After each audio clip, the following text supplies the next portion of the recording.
আমার মা একটা কথা বলেন যে অর্থ তুমি অন্য অন্য অনেক জায়গা থেকেই তুমি কামাতে পারবা বা তুমি আর্ন করতে পারবা, বাট যেটা আর্ন করতে পারবা না সেটা হচ্ছে রেসপেক্ট। ওয়ার্ডে যখন আমরা যাই, মানে অনেকেই বলতে থাকেন যে ব্লাড প্রেশার মেপে দেন, ব্লাড প্রেশার মাপলেই তারা অনেক খুশি, মানে তাদের কাছে ট্রিটমেন্টের অনেক বড় একটা অংশ হচ্ছে ব্লাড প্রেশার মাপা, তারা আপনার জন্য দোয়া করবে।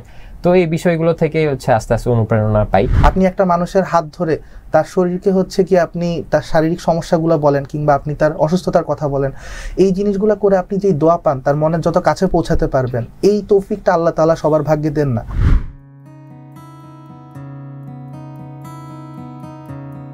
মেডিকেলে পড়াশোনার অনুপ্রেরণা কিভাবে পেয়েছেন আপনি? কখন থেকে স্বপ্ন দেখছেন আসলে? আমার স্বপ্ন বলবো আমি এইচএসসির পর, আমি আসলে ওইভাবে স্বপ্ন দেখে আসি নাই। আমার সবসময় স্বপ্ন ছিল হচ্ছে বুয়েটে পড়া, ইঞ্জিনিয়ারিং পড়া। তো প্রথম বুঝতাম না যে আম্মু আসলে আমাকে কেন জোর করছেন, যে কেন বারবার মানুষের সেবার কথা বলছেন বা কেন বারবার মানুষের সেবার মাধ্যমে আল্লাহর সন্তুষ্টি অর্জনের কথা বলছেন। তখন এরকম ছিল না। তখন আমি সবসময় আমার নিজের ক্যারিয়ার নিয়ে চিন্তা করতাম, ইঞ্জিনিয়ার হব, বিদেশে যাব, রিসার্চ করব, এরকম।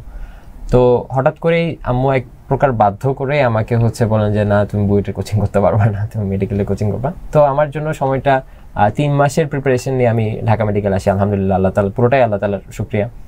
তো মেডিকেলে আসার পর আমি হচ্ছে অনুপ্রেরণাগুলো পেতে শুরু করি। বিশেষ করে হচ্ছে আমাদের 3rd ইয়ারে যখন ওয়ার্ড শুরু হয়, যখন কাছ থেকেই দেখি আসলে হচ্ছে বাংলাদেশের, আমি বলবো যারা আপনি যদি কখনো সরকারি হাসপাতালে গিয়ে দেখেন, আমি বলবো বাংলাদেশের সবচেয়ে হতভাগ্য, সবচেয়ে মানে কষ্টে থাকা মানুষরাই হচ্ছে সরকারি মেডিকেলগুলোতে চিকিৎসা নিতে আসেন 10 টাকার একটা টিকিট কিনে।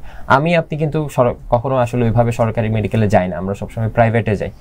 কিন্তু সরকারি মেডিকেলগুলোতে যারা আসেন সেসব মানুষদের সাথে যখন টাচে আসা শুরু করলাম 3rd ইয়ারের ক্লিনিক্যাল ওয়ার্ড থেকে, তখন আমি বুঝলাম যে আসলে আমার মা কেন চাইতেন এই ডাক্তারি পেশায় আসার জন্য। তো সেদিক থেকে অনুপ্রেরণা। আর এছাড়াও হচ্ছে আপনি ইসলামে বলেন, অনেক কোরআনের আয়াত বা হাদিসে আসছে যে রাসূল সাল্লাল্লাহু আলাইহি ওয়াসাল্লাম বলছেন যে মানুষের একটা বিপদ বা কোনো একটা দুর্দশায় পড়লো, তার আপনি বিপদটা দূর করলেন, তাহলে কিয়ামত দিবসে আল্লাহ আপনার হয়ে সেরকম করবেন। তো এরকম আরও অসংখ্য হাদিস। এরপর হচ্ছে যখন এই রোগীদের হতাশা দেখি এবং তাদেরকে যখন দেখা যায় যে ওয়ার্ডে যখন আমরা যাই, তখন আমরা মানে রোগীরা এসে মানে অনেকেই বলতে থাকেন যে ব্লাড প্রেশার মেপে দেন, ব্লাড প্রেশার মাপলেই তারা অনেক খুশি, মানে তাদের কাছে ট্রিটমেন্টের অনেক বড় একটা অংশ হচ্ছে ব্লাড প্রেশার মাপা, তারা আপনার জন্য দোয়া করবে। তো এই বিষয়গুলো থেকেই হচ্ছে আস্তে আস্তে অনুপ্রেরণা পাই। আর আমার ফ্যামিলির মধ্যে যদি বলেন, ডক্টর সাহেবা আপনাদের মনে হয় এখানে আসছিলেন সাক্ষাৎকারে, উনি হচ্ছেন আমার বড় আম্মি, আর উনার হাজব্যান্ড ডক্টর জাহাঙ্গীর আমার জ্যাঠা। তো উনাদের থেকেও একটা অনুপ্রেরণা ছিল যে ওনারা অনেক বড় লেভেলের ডাক্তার, দেশে বিদেশে। বিশেষ করে আমার বড় আম্মি ডক্টর সাহেবা গাইনোকোলজিতে যে মেথড, ডক্টর সাহেবা মেথড আপনি নেটে সার্চ করলেই পাবেন। তো এটার কারণে উনি বিখ্যাত হন, 21 পদক পান। তো এদিক থেকেও একটা অনুপ্রেরণা ছিল যে ইনশাআল্লাহ আমি একদিন এরকম বড় ডাক্তার হব, মানুষের জন্য কাজ করে যাব। আফ্রিকার প্রত্যন্ত অঞ্চল হতে পারে, সেটা বাংলাদেশ হতে পারে, বিশ্বের বিভিন্ন দেশে আমার কোনো একটা আবিষ্কারের জন্য বা আমার কোনো একটা মেথডের জন্য মানুষ উপকৃত হবে, এই আর কি, এটাই আমার অনুপ্রেরণা। ধন্যবাদ। আমি ঢুকছি, হয়তো একটু দেরি করে ফেললাম, কিন্তু বের হওয়ার ক্ষেত্রে আমি খুব মানে আত্মসচেতন যে আমি আসলে এখানে কোনো আপোষ করা যাবে না, আমাকে বের হতেই হবে, কারণ প্রাইভেটে যাওয়া লাগবে। তো এই চেতনা থেকে যদি একটু মানে বৃত্তটা যদি ভেঙে দেওয়া যায়, তাহলে হচ্ছে আমার মনে হয় যে রোগীরা চমৎকার কিছু পেতে পারে। বাংলাদেশ আসলে বিশ্বের বুকে মাথা উঁচু করে দাঁড়াবে। অনেক সমীকরণে আমরা ভালো করছি, এই সমীকরণে এই মানদণ্ডে আমরা এগিয়ে যাবো বলে আমরা মনে করি। আপনার একটু অনুপ্রেরণার কারণগুলো শুনতে চাইবে, কেন মেডিকেলে এসছেন, কখন থেকে এই স্বপ্ন দেখছেন ডাক্তার হবেন? ভাই, আমার ফ্যামিলিতে মূলত ডাক্তার নাই, তো ইঞ্জিনিয়ার আছে, বুয়েটেন আছে। তো হয়েছে কি, আমার মামাকেই দেখা যে আমার মামা বুয়েটেন ছিল, তো আমি বুয়েটে যাব। এবং আমি ইন্টারে আমি মানে এইচএসসির টাইমে আমি সবচেয়ে বেশি এফোর্ট দিতাম আমি ফিজিক্স, কেমিস্ট্রি অ্যান্ড ম্যাথে। হ্যাঁ, আমার খুব ভালো লাগতো, আমার খুব ফেভারিট 3টা সাবজেক্ট।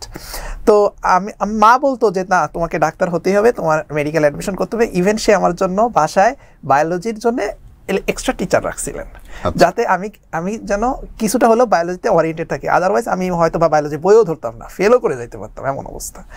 আচ্ছা, তো আমি পরে যে যখন এটার এইচএসসির রেজাল্টটা দিলে এবং মেডিকেলে কোচিং করব, এরকম সময় আমি জিকের পার্টটা দেখলাম যে জিকে আছে এবং এটা সিলেবাস হিউজ। তখন আমি খুবই হতাশ হয়েছিলাম। এবং তখন বাবা বলছিল যে থাক, ওর উপর এত প্রেশার দেওয়ার দরকার নেই, ওর যেটা ইচ্ছা ও সেটা করুক। তখন মা খুব হতাশ হয়েছিলেন, কারণ আমার মার নিজের ইচ্ছা ছিল ডাক্তার হওয়ার, কোনো কারণে সে পারে নাই। তো তার ইচ্ছা ছিল যে আমার ছেলেকে আমি ডাক্তার বানাবো।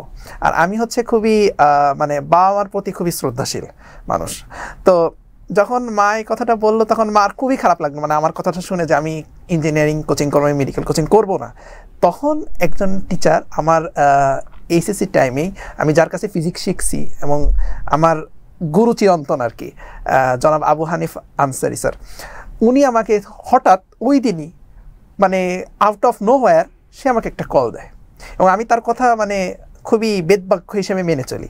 তো সে আমাকে বললো, আমার মা তখন কলটা রিসিভ করে বলছে, স্যার আপনার ছাত্রকে বোঝান, ও কিন্তু একটু মানে খুবই ইয়ে করতেছে। স্যারও আমাকে চাইতো, সে ফিজিক্সের টিচার হওয়া সত্ত্বেও সে চাইতো যে আমি মেডিকেলে আসি, কেন চাইতো আমি জানি না।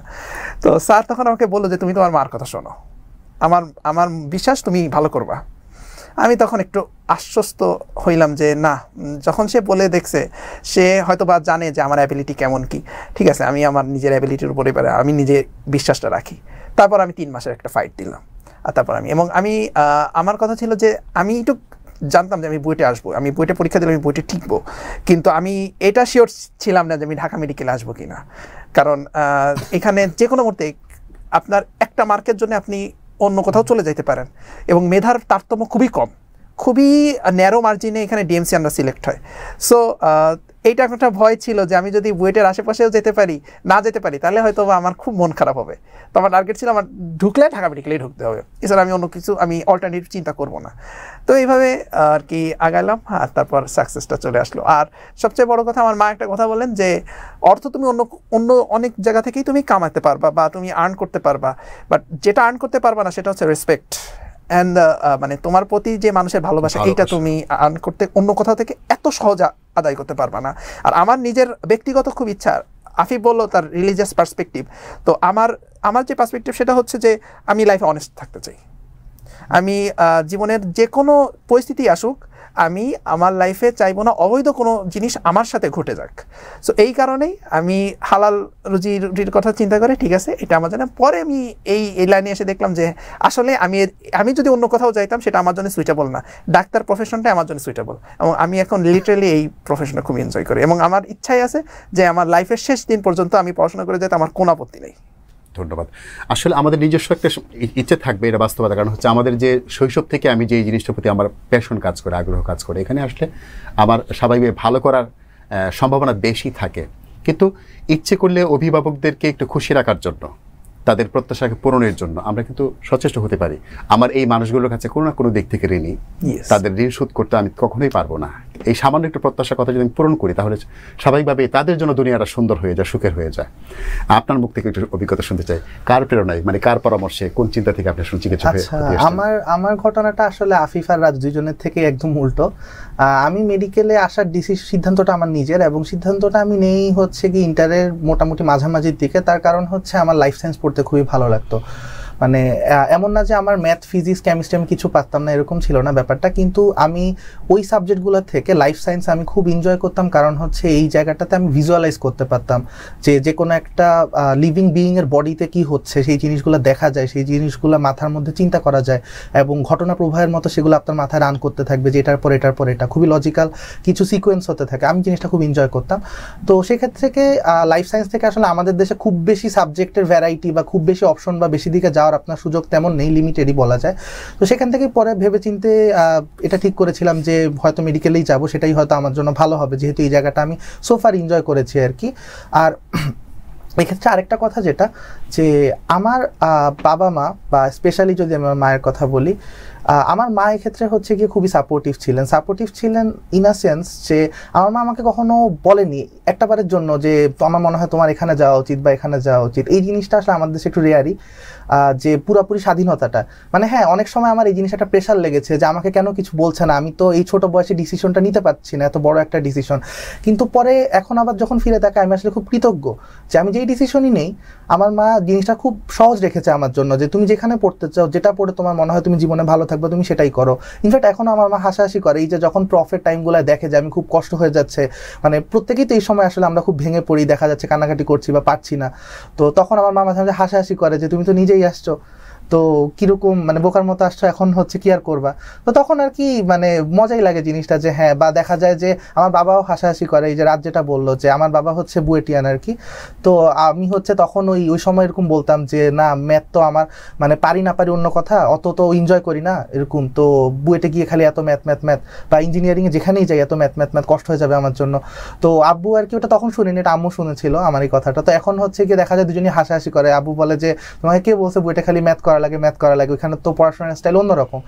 তো যাই হোক আর কি, তো সেটা যাই হোক। তো ওই জন্যই মানে বাসার স্বাধীনতাটা বলেন এবং নিজের লাইফ সায়েন্সের প্রতি ভালো লাগা বলেন। আরেকটা কথা যেটা রাজ বললো যে আমার আসলে আশেপাশের আত্মীয় স্বজন বা চেনা ইয়াতে কোনো ডাক্তার ছিল না আর কি। তো এক্ষেত্রে হয়তো নিজের মনেও একটা দায়বদ্ধতা অনুভব করেছি যে হয়তো আসলে হওয়া উচিত নিজের ফ্যামিলির প্রতি, নিজের আত্মীয় স্বজনের প্রতি। তো এখানে এসেছে এবং আসার পরে যে কথাটা আফিফ বললো যে অনুপ্রেরণার জায়গাটা যদি বলতে হয়, যে আসার আগে অনুপ্রেরণা ছিল খুব, বা খুব মহতি উদ্দেশ্য নিয়ে আসা এরকম কিছু না, কিন্তু আসার পরে আসলে দেখলাম যে কারণেই এখানে আমরা আসি, প্রত্যেকটা মানুষ যেভাবেই আসি, যার জার্নিটা যেরকমই থাকুক, কিন্তু আসলে এই লাইনটায় থেকে একটা মানুষকে সাহায্য করার অনেক উপায় আছে এবং সাহায্য করার উপায়গুলো অনেক বেশি হচ্ছে ডিরেক্ট। আপনি একটা মানুষের হাত ধরে তার শরীরকে হচ্ছে কি আপনি তার শারীরিক সমস্যাগুলো বলেন কিংবা আপনি তার অসুস্থতার কথা বলেন, এই জিনিসগুলো করে আপনি যেই দোয়া পান তার মনের যত কাছে পৌঁছাতে পারবেন, এই তৌফিকটা আল্লাহ তাআলা সবার ভাগ্যে দেন না। অনেকে হয়তো স্বপ্ন দেখে কিন্তু তবুও হয়তো বিভিন্ন কারণে, ভাগ্যের কারণে হোক, তাকদিরের কারণে হোক, সেটা হয় না। তো আমাদের যাদের তাকদির এই জিনিসটা এই পর্যন্ত আছে যে আমরা এই জায়গায় চলে এসেছি এবং মানুষকে ডিরেক্ট সাহায্য করার একটা উপায় আল্লাহ আমাদের কপালে লিখে দিয়েছে, এই জিনিসটা আসলে অনেক বড় কৃতজ্ঞতার একটা জায়গা আমার সৃষ্টিকর্তার প্রতি এবং আশেপাশে সবার প্রতি, যাদের কারণে আমি এই জায়গাটায় আসতে পেরেছি।